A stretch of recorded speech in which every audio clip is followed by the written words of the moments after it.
আল্লাহ তাআলা সূরা হাদীদের 4 নম্বর আয়াতে বলেন, ওয়া হুয়া মাআকুম আইনামা কুনতুম। আর তোমরা যেখানেই থাকো না কেন তিনি তোমাদের সাথেই আছেন। তোমরা যেখানেই থাকো না কেন তোমরা কখনোই একা নাও। আল্লাহ তোমাদের সাথে থাকেন।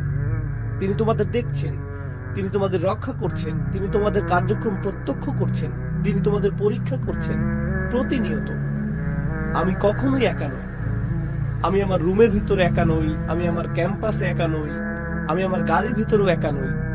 আমরা কখনোই নিঃসঙ্গ নই।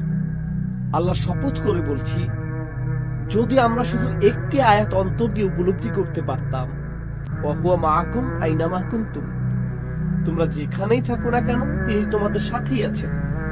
যদি এটা হৃদয়ঙ্গম করতে পারতাম, তাহলে যে ওয়েবসাইট গুলো আমি ভিজিট করি তাতে পরিবর্তন আসতো, যে নাম্বারগুলোতে আমি কল করি তাতেও পরিবর্তন আসতো, সবকিছুতে পরিবর্তন আসতো।